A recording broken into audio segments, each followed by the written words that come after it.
Students, welcome to our channel. तो आज की वीडियो में है क्लास 10th की सोशल साइंस की वर्कशीट नंबर 14 जो कि 7 अगस्त की है। तो आज की वर्कशीट का हमारा टॉपिक है पावर शेयरिंग। ठीक है ना। हमने पिछली वाली वर्कशीट 12 और 13 जो वर्कशीट थी हमारी, उसके अंदर भी हमने different forms of power sharing के बारे में समझा था, बेल्जियम और श्रीलंका का एग्जाम्पल लेके। तो आज हम समझने वाले हैं पावर शेयरिंग के जो डिज़ायरेबल क्यों हैं या फिर क्या यूज़ हैं, डिफरेंट फॉर्म्स इसकी समझेंगे। ठीक है, तो यहाँ से हम कंटिन्यू करते हैं। We saw constructing forms of power sharing through the examples of Belgium and Sri Lanka in worksheet number 12 and 13. In Belgium, the constitution was amended so as to work out an arrangement that would enable everyone to live together within the same country. तो Belgium में क्या था, amendment लाई गई थी constitution के अंदर arrangement करने के लिए कि जो एक ही कंट्री में जो सभी लोग हैं वो भाईचारे से इकट्ठे रह सके, जो देशवासी हैं वहाँ के। ठीक है ना। ऐसा बेल्जियम में कॉन्स्टिट्यूशन में अमेंडमेंट लाया गया था। अभी इन श्रीलंका में क्या था, majoritism measures were adopted which led to elimination among the Tamils. तो मेजोरिटिज्म वहाँ पे अडोप्ट किया गया था श्रीलंका में। जो क्या हुआ था, एक सिविल वॉर की वहाँ पे सिचुएशन आ गई थी, जो कि सिविल वॉर में कन्वर्ट हो गया था, टर्न्ड हो गया था। Hence it can be said that power sharing is necessary. हम इस एग्जांपल से ये कह सकते हैं कि पावर शेयरिंग जो है वो नेसेसरी है, ज़रूरी है। Following points can be given in favour of power sharing. अब यहाँ पे नीचे हमें पॉइंट्स दे रखे हैं कुछ, तो ये पावर शेयरिंग के पक्ष में है, या फिर ऐसे कह सकते हैं कि ये फेवर में है पावर शेयरिंग के। ठीक है ना। अब हम पढ़ते हैं why power sharing is desirable. Power sharing जो है डिज़ायरेबल क्यों है। अब यहाँ पे इसके हमारे दो बनते हैं पार्ट्स, या दो पार्ट्स में डिवाइड होता है। पहले प्रूडेंशियल रीजंस, सेकंड हमारा आता है मोरल रीजंस। अब प्रूडेंशियल रीजंस के भी हमारे दो पार्ट हैं और मोरल के भी। ठीक है ना। तो पहले प्रूडेंशियल्स के पढ़ लेते हैं। It helps to reduce the possibility of conflict between two social groups. तो यहाँ पे ये क्या कह रहे हैं, दो जो सोशल ग्रुप्स हैं उनके बीच में जो मतभेद है, टेंशन है, ऊंच नीच है, ये इनको ख़त्म कर देता है पावर शेयरिंग। ठीक है ना। उनको सुधार देता है, ख़त्म कर देता है, उनके बीच में जो टेंशन मतभेद जो भी है उनको ख़त्म कर देता है। सेकंड हमारा कह रहा है it ensures the stability of political system. ये जो पॉलिटिकल सिस्टम है उसको स्टेबल रखता है, जैसे कि स्टेट गवर्नमेंट और सेंट्रल गवर्नमेंट के बीच में स्टेबिलिटी बनाए रखता है।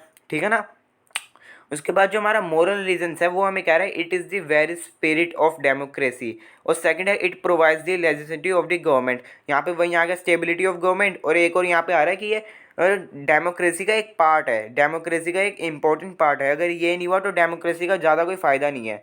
ठीक है ना। क्योंकि जब पावर शेयरिंग ही नहीं होगी, एक ही बंदा सारी पावर लेके बैठेगा, वही कंट्री को रोल करेगा, तो ये तो डिक्टेटरशिप होगी ना, या डेमोक्रेसी कहाँ हुई। तो डेमोक्रेसी के लिए जो है पावर शेयरिंग होनी चाहिए, ताकि हर बंदे के पास अलग अलग, जैसे कि स्टेट गवर्नमेंट है, उसके बाद सेंट्रल गवर्नमेंट भी है, उसके बाद लोकल बॉडीज़ भी आती है। ठीक है ना। पुलिस के पास भी थोड़ी पावर है, तो सोशल ग्रुप्स होते हैं उनके पास भी पावर होती है। तो ये डेमोक्रेसी का एक पार्ट है। आगे हम पढ़ें forms of power sharing. Power sharing की डिफरेंट फॉर्म्स के बारे में हम पढ़ने वाले हैं। तो पहला हमारा है वर्टिकल डिस्ट्रीब्यूशन ऑफ पावर, तो और एक है हॉरिजॉन्टल डिस्ट्रीब्यूशन ऑफ पावर। ये लगभग सेम है। वर्टिकल में क्या होता है, सेंट्रल गवर्नमेंट, जैसे कि मैंने आपको बताया, सेंट्रल गवर्नमेंट होता है पहले, फिर उसके नीचे स्टेट गवर्नमेंट होता है, फिर उसके नीचे लोकल बॉडीज़ होती हैं, सबके पास थोड़ी थोड़ी पावर्स होती हैं। ठीक है ना। और वो पावर्स को हम गलत यूज़ नहीं कर सकते। और हॉरिजॉन्टल डिस्ट्रीब्यूशन ऑफ पावर में क्या होता है, लेजिस्लेचर असेंबली होती है हमारी, एग्जीक्यूटिव होती है, उसका जुडिशरी भी होती है हमारी। तो इसके अंदर अलग अलग स्टेजेस पे डिवाइड कर दिया गया और सबके पास अपनी अलग अलग पावर्स हैं। अब पावर में ऑल्सो भी शेयर्ड गए, मैंने आपको जैसे ऊपर समझा था, सारे वही हैं। सोशल ग्रुप्स में डिवाइड, पॉलिटिकल पार्टीज में डिवाइड कर देना चाहिए, जो दूसरे के लिए अच्छे काम कर रहे हैं उनके पावर देनी चाहिए। ठीक है ना।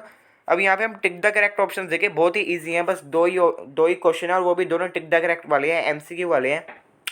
और ये जो दोनों के दोनों हैं, ये ऊपर जो मैंने आपको समझाया पैराग्राफ में से ही हैं। ठीक है ना। तो पहला हमारा है which of the following can be said to be prudential reasons for power sharing. इनमें से हम कौन सा कह सकते हैं कि प्रूडेंशियल रीजंस है पावर शेयरिंग का। ठीक है। तो अगर हम देखें, इसका करेक्ट वाला होना चाहिए C. It ensures the stability of political system. ये पॉलिटिकल सिस्टम की जो स्टेबिलिटी है उसको एंश्योर करता है। अब डी वाला है हमारा नन ऑफ दिस, ये तो हो ही नहीं सकता। It is the very spirit of democracy, ये भी नहीं है। It provides legislative of the government, ये भी नहीं है। तो करेक्ट हमारा क्या हुआ, सी वाला। अब अगर हम सेकंड वाला देखें इसका, विच of the following is horizontal distribution of power. इनमें से कौन सा हॉरिजॉन्टल डिस्ट्रीब्यूशन ऑफ पावर है, ये इस वाले की बात हो रही है यहाँ पे। ठीक है ना। तो यहाँ पे आप देख सकते हैं लेजिस्लेचर, एग्जीक्यूटिव एंड जुडिशरी, यानी कि करेक्ट वाला हमारा सी है। ठीक है ना। फर्स्ट वाला हमारा नहीं हो गया क्योंकि power sharing among different social groups जो कि ये वाला था। उसके बाद power sharing among central state and local government जो कि ये वाला था। अब हमारा बचता क्या है, सी वाला, power sharing among legislature executive and judiciary जो कि हमारा यही वाला है। तो ये वाला क्या होगा हमारा करेक्ट, यानी कि हमारा फर्स्ट का भी आंसर सी है और सेकंड का भी आंसर क्या हमारा सी है। तो बहुत ही इजी क्वेश्चन थे इसके, उम्मीद है मुझे कि आपको समझ आ गए होंगे। अगर आपका अब भी कोई डाउट है तो आप कमेंट में लिख के मुझसे पूछ सकते हैं। अगर आपको वीडियो अच्छी लगी हो तो वीडियो को लाइक कर देना और अपने दोस्तों के साथ इस वीडियो का जो लिंक है वो शेयर कर देना, ताकि वो भी इस वर्कशीट को अच्छे से समझ के सही आंसर कर पाए। तो आज की इस वाली वीडियो में इतना ही, मिलते हैं अगली वीडियो में। Thanks a lot for watching.